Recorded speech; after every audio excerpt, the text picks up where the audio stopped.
Hello and welcome to Audio Discourse.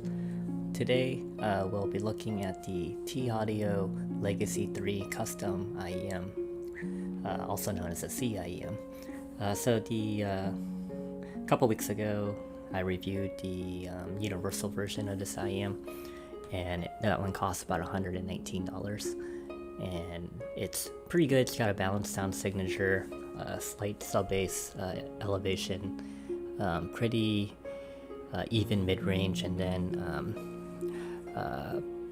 kind of muted in the treble. It's got doesn't have great treble extension, but overall sounds pretty pleasant with most music. It's just missing a little bit of some of that extra upper treble that kind of finishes off some types of instruments like cymbals and violins, stringed instruments.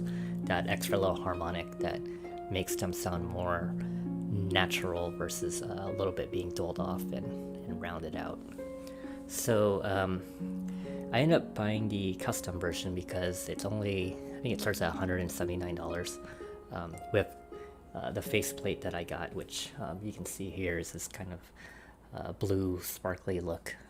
It drives the cost up to, I believe, $219 if I remember correctly, and it's a custom shell, so it actually fits to my ear exactly like it should, so you don't have to deal with tips. Typically this type of custom IEM, they typically start at $500 or more from most manufacturers, so getting them for under $200 is quite an impressive steal.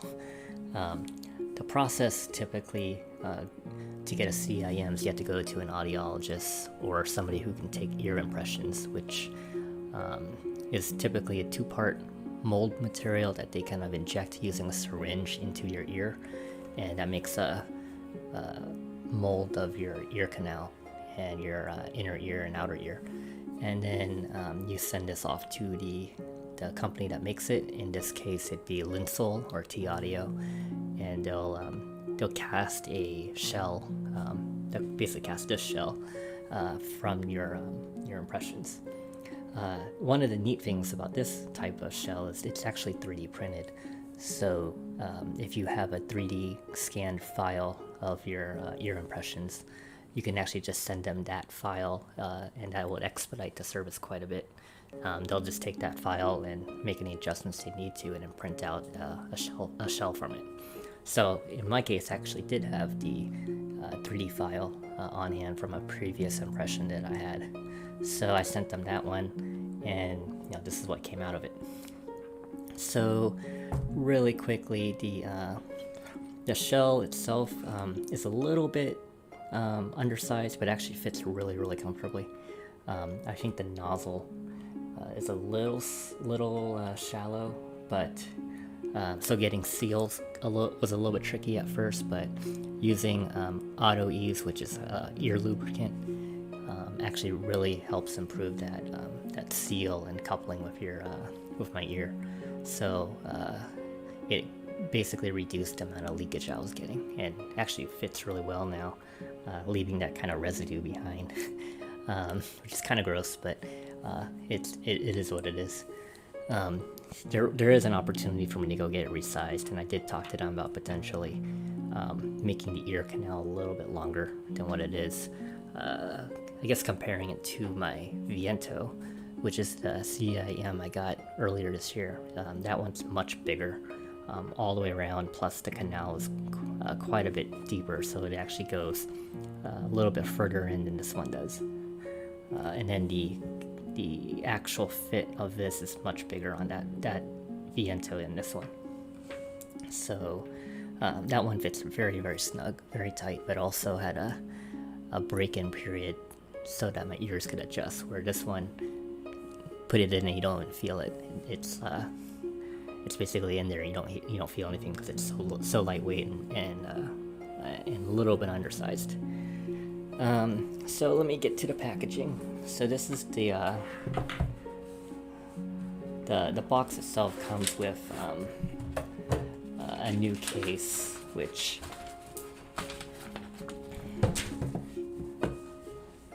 it's a little bit far zoomed in, but there's a new case that comes with it's all leather or fake leather, and comes in with 2-pin connectors. So actually, one thing to talk about is the on the universal one that you get off the shelf, the connector is QDC style, so it's kind of a raised 2-pin. With these custom versions, they decided to go with a recessed or flush 2-pin design. So the QDC style cables won't work with this.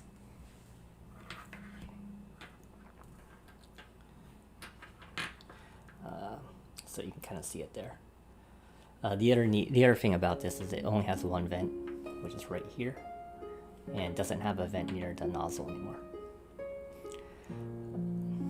It still retains switches, which are here. The switches basically don't do anything. They add 1 decibel to the bass or 1 decibel to the treble. So really using them is kind of unnecessary in my opinion, because it doesn't really change the sound too much. So with this, I'm mostly listening to it with my Sony DAP. This is the ZX507. It's also paired with the Dunu Thieaudio O2 cable. This cable actually comes in a 2-pin version, which a lot of people don't realize because it's not readily available. But it has a 2-pin version, which also comes with detachable connectors. The cable itself is $79. You have to buy, if you want a balanced connection, you have to buy the connectors separately for $20 each. So back to this.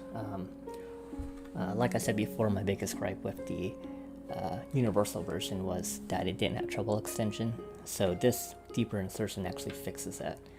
So now when I listen to, let's say, bluegrass music or jazz music, I can hear the missing treble extension that I was not super impressed with the universal. So deeper insertion helps fix that. The other thing that was different between this and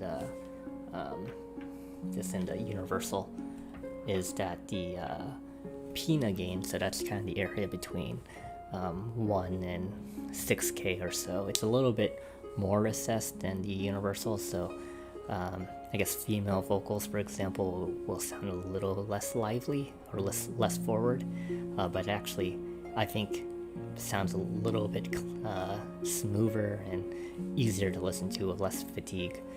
So having that actually helps improve it, because I think a lot of the current chi-fi tuning seems to over-exaggerate that area a little too much and makes it a little bit shouty and a little harsh. So having it a little bit muted there actually improves the sound quality, in my opinion. And then generally the bass is kind of the same. Mid-range sounds pretty much the same as the universal. And what else? So basically for, I guess, $200 or less, or I guess in my case $219 or less, the improvements on the CIEM is actually definitely worth the upgrade from the universal. So if you were looking for this IEM, I would recommend a custom, but you do have to deal with getting ear impressions, which has a cost, and then shipping it to China, which has a cost. But for entry-level custom, I can't really think of anything that is this cheap and actually sounds quite good.